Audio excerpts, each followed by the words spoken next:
त्याचं प्रेत बाजूला करावं लागतं आणि प्रेत बाजूला करून मग त्या धाग्याचं वस्त्र तयार करतात. त्याच वस्त्राचं पांडुरंगाला सोळ नेसवलं जातं. त्याला कासे पितांबर म्हणतात.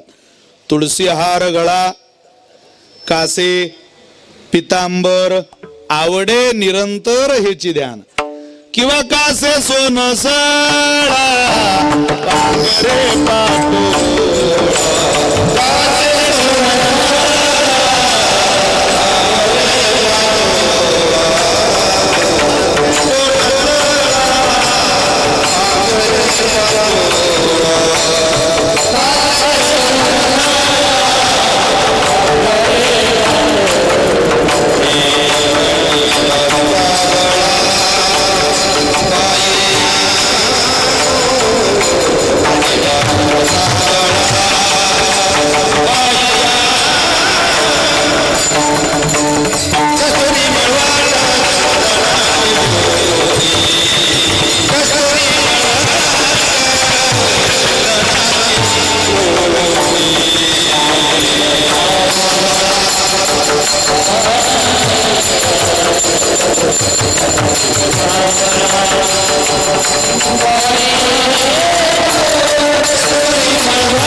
जो कासे सोन सळा पांगरे पाटोळा घन निळा सावळा बाई आनो. महाराज म्हटले राजस सुकुमार बदनाचा पुतळा रवी शशिकळा लोपलिया. हे जे वर्णन परमात्म्याचं आहे त्यात विभूषित असलेला पितांबर हा कासे पितांबर आहे. अर्थात ते प्रेताच्या अंगावरचं कापड आहे आणि ते देवाला नेसवलं गेलं का ते पवित्र आहे, त्याला विटाळ नाही. का कविष्ठा समुद्भवात. अहो पवित्रतेच्या यादीमध्ये कावळ्याच्या विष्ठेचं वर्णन आलं. महाराज कावळ्याची विष्ठा पवित्र आहे. कावळ्याच्या पोटातली घाण विष्ठा, अरे बापरे पवित्र आहे. हो काय करते ती विष्ठा?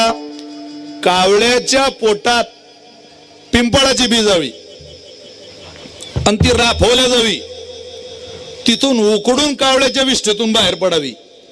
जी बी कावळ्याच्या विष्ठेतून बाहेर पडते, कागाची या विष्ठे जन्म पिंपळासी पांडव कुळासी पाहता दोष. महाराज म्हटले कावळ्याच्या विष्ठेचं पवित्रतेचं वर्णन आपल्या परंपरेमध्ये आलं, वांतीचं वर्णन आलं, उष्ट्याचं वर्णन आलं, प्रेताच्या अंगावरच्या वस्त्राचं वर्णन आलं. या सगळ्या पवित्रतेच्या याद्या तपासता तपासता आयुष्य निघून जाईल इतक्या गोष्टी पवित्र आहे. महाराज यादी सांगू नका, असं ठिकाण सांगा तर अन्यत्र कुठं पवित्रतेचं ठिकाण पाहायला जावंच लागणार नाही. तुम्हाला जर ते पवित्र ठिकाण पाहायचं झालं तर देवानं आपल्याला त्या स्थळाचं दिग्दर्शन केलेलं आहे. हो स्वतः परमात्मा त्या पवित्र जागेवर नतमस्तक व्हायला गेला. घेगा देवा आशीर्वाद नांदा भाग्याने. आपल्याकडे प्रमाण आहे, देवा तू आमचा आशीर्वाद घे. कोण म्हणताय? संत म्हणताय. आमचा आशीर्वाद घे आणि आमच्या भाग्यानं नांद बाबा, आमच्या भाग्यानं तू नांदावा. इतकं पवित्रतेचं दर्शन घडवणारं चरण केवळ संत चरण आहे. देवाचं सोडा, तुम्हाला देवाच्या बापाच्या मुखातल्या 2 ओव्या सांगतो एकनाथी भागवतातल्या, पवित्रतेच्या बाबतीत आलेल्या आहे. भगवंताकडं ज्या वेळेला वसुदेवांकडं देवकीकडं नारद महाराज आले, परमात्मा जवळ होते, त्यावेळेला वसुदेवांनी स्वागत केलं. खाओ चालले माऊली थांबा ना, जा कॉल अर्जंट असू शकतो एखाद्याला पोरांचं, म्हणजे तरी ते बसले शांततेनं. इथं समोर आहे, तिथं मध्ये आजूबाजूला बसले बघा. आता ती मुलं इथं सांभाळणं जरा कठीणच असतं, पण कठीण असलं तरी ते इथं असलीच पाहिजे या मताचा मी. आपले पोरं इथं गोंगाट नाही करणार, गोंधळ नाही करणार, कल हल्लोळ नाही करणार तर जातील कुठं? 5 वर्षाचं पोरग मशिदीत नमाज पठण करायला जात असेल तर मी या मताचा आहे, सनातन वैदिक हिंदू परंपरेतलं प्रत्येक पोरग गोंधळ करत करत मंदिरात सप्ताहात मोठं झालं पाहिजे. त्याच्या नजरेला टाळ, पखावात, विना या धर्माचरणाची सगळी साहित्य आले पाहिजे. संत वाङ्मय कळो न कळो या पोरांच्या कानावर पडलं पाहिजे. ही ब्रिलियंट पिढी आहे महाराज, कल्पनेच्या बाहेर हुशार असलेली पोरं ही.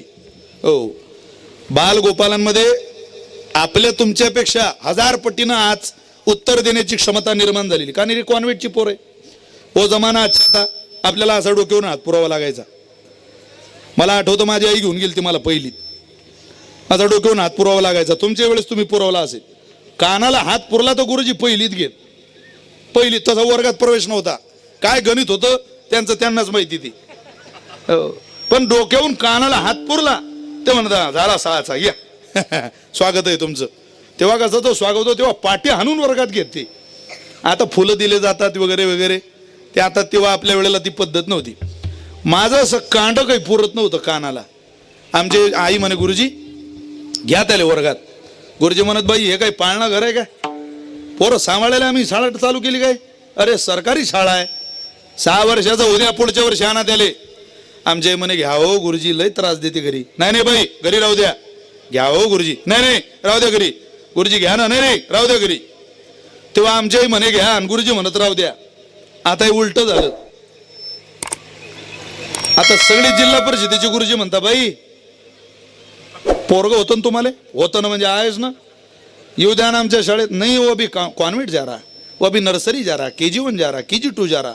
आता पोरग 2 वर्षाचं झालं की प्ले ग्रुप, 3चा झाला की नर्सरी, 4चा झाला की KG1, 5चा झाला का KG2, 6चा झाला की फर्स्ट स्टँडर्ड.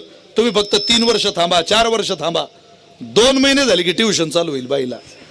2 महिन्याची गर्भधारणा झाली. A for apple, B for ball, C for cat आईला शिकवावं लागेल. म्हणजे जन्माला आल्यावर काय पोरगा कलेक्टर बनवायचा आहे लोकांना देव जाणे बुवा. ते कॉन्व्हेंटला जाणारी पोरं पाहिली दया येते त्यांची. अहो असं झोकलेलं पोरग ते असं वाटतं काय हमालाची पिढी तयार करून राहिली शाळा. बरं शाळेचं सूत्रबद्धता नाही. आता गणित इतकं कठीण आहे. महाराज तुम्ही इकडे उभं राहता का? तिघ इकडे म्हणजे जरा मला यांच्याशी संवाद साधता येईल थोडा असं जरा. अहो आता ज्या शाळेचे कपडे चांगले ती शाळा चांगली अशी परिस्थिती झालेली आहे. त्यामुळे पोरांना बसवणं मोठं कठीण आहे, अवघड आहे. आता ही छोटी छोटी पोरं म्हणजे पिढी एकदम नाद नाही करायचा पोरांचा. तुम्ही यांना मी कीर्तनात परवा चुकून एक वाक्य बोललो, वाक्य बरोबरच होतं पण त्या पोरानं ते धरलं. मी म्हटलं प्रत्येक यशस्वी पुरुषाच्या पाठीमागे एका महिलेचा हात असतो.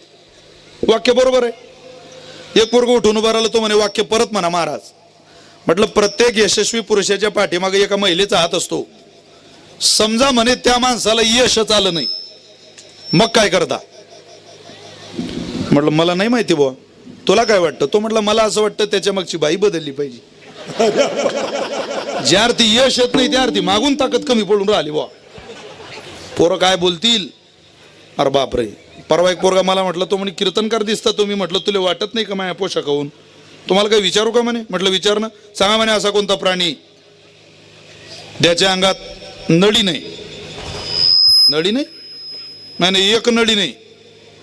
म्हटलं नाही रे माहिती. शिदोळ, गांडूळ, नळी नाही. म्हटलं माझ्या ज्ञानात भर पडली भाऊ. सांगा असा कोणता प्राणी म्हणे ज्याच्या अंगात रक्त नाही? रक्त नाही, थेंब रक्त नाही. म्हटलं नाही रे माहिती. खेकडा. म्हटलं पुन्हा माझ्या ज्ञानात भर पडली बा. तुझा जन्म पाण्यात गिन्यात झालता का ना? तू सगळं पाण्यातलं विचारून राहिला. जरा बाहेर येणं किती प्रश्न आहे पाण्याच्या बाहेर. तो घरात गेला आणि त्यानं झारा आणला, भजी तळायचा झारा. तो झारा आणला आणि पुढं धरला. तो म्हणे महाराज तुम्ही कीर्तनकार आहे, तुमच्या बुद्धीला कलाटणी देणारा प्रश्न आहे. 2 प्रश्नातून तुम्ही नापास झाले, तुमच्या बुद्धीची लेवल समजली म्हणून सोपा प्रश्न विचारतोय. याला काय म्हणता? म्हटलं झारा. आता या झाऱ्यातून मी तुमच्याकडे पाहतोय. बरोबर बरोबर. आता नीट लक्ष द्या महाराज, प्रश्नाचं उत्तर द्यायचंय. या झाऱ्यातून मी तुमच्याकडे पाहतोय पण या झाऱ्यातल्या कोणत्या छिद्रातून मी तुमच्याकडे पाहतोय? मारायचंच काम आहे की नाही? म्हणून पोरांचा नाद करू शकत नाही तुम्ही.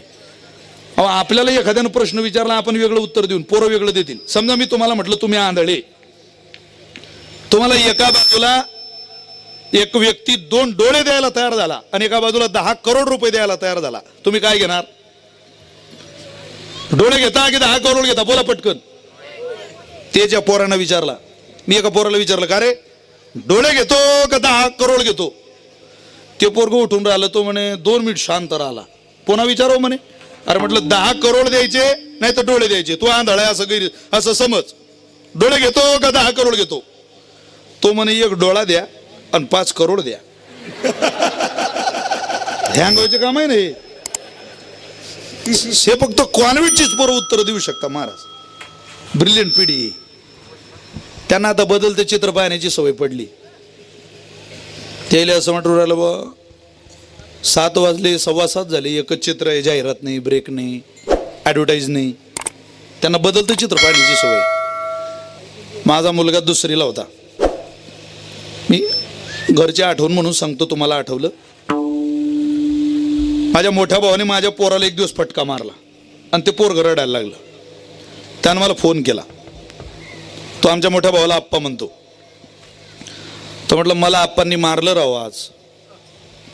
मी कीर्तनाला होतो. त्याला म्हटलं मारलं का? बरं हां. नाही म्हटलं काही मारायला नको, तुम्हाला मारलं त्यांनी. म्हटलं जाऊ द्या आपण बाबांना सांगू. हां ठीक आहे म्हटलं. मी फोन कट केला. संध्याकाळी आमचे दादा म्हशीची धार काढायला गोठ्यात गेले. त्यांनी ते वगारू सोडलं. हाल्याच म्हणतात तुमच्याकडं. त्याचं हिला अवघड असतं महाराज. पहिल्यांदा तर दुधाला सोडा नाही तर कशाला सोडा, त्याला हात ताण असतो, यानं मला सोडलं कशाला बुवा. तर मग तुम्ही बसलेलो होतो, काही काम नव्हतं सोडायचं विनाकारण. मग त्याच्या तोंडावर फटका आणावा लागतो. अबे दुधाचा टाइम झाला ना बे. अरे हा दूध प्यावं लागेल आता. बरोबर आहे, संध्याकाळ झाली ना. आमच्या दादाने ते सोडलं, पण ते म्हैस बच्चे घेत नव्हती. आमच्या मोठ्या भावाच्या लक्षात आलं वगारू हाल्या दुपारी सुटला बिटला असेल, त्यानं दूध पिलेलं आहे, आता काही ते म्हैस दूध द्यायची नाही. दुसऱ्या दिवशी पहाटे म्हशीनं दूध दिलं. दुसऱ्या दिवशी दुपारी पुन्हा माझ्या पोराचं काहीतरी चुकलं. आमच्या दादाने त्याला दुपारी सुद्धा एक फटका ठेवला. फटका मारता बरोबर माझं पोरग माझ्या मोठ्या भावाला म्हणायचं, आप्पा म्हैस आज सुद्धा संध्याकाळी दूध देणार नाही म्हणे.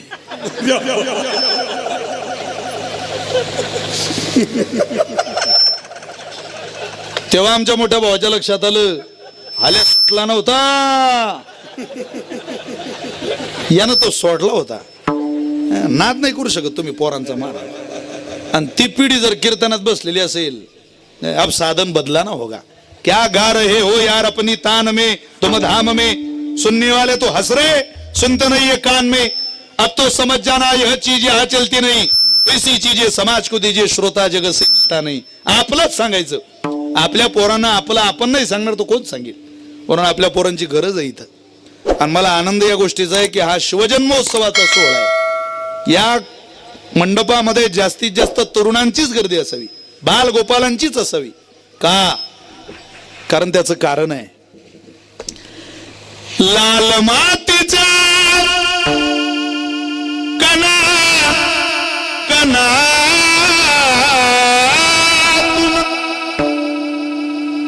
सुगंध दरबाराला जिजाई पोटी बाळ शिवाजी जन्माला आला. जय जय जिजाऊ, जय जय जिजाऊ. अरयते जाया रक्षणा करता उचलली तलवार. रयते जाया रक्षणा करता उचलली तलवार. हे दुश्मनांना ठार करून केला बहु उपकार. अरे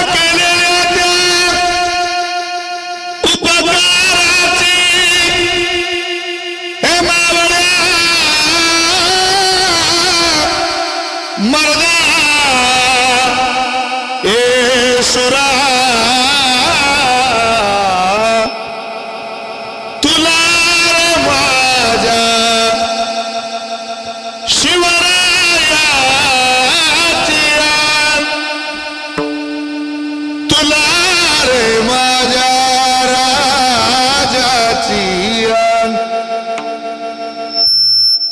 येड्यासारखं करू नको.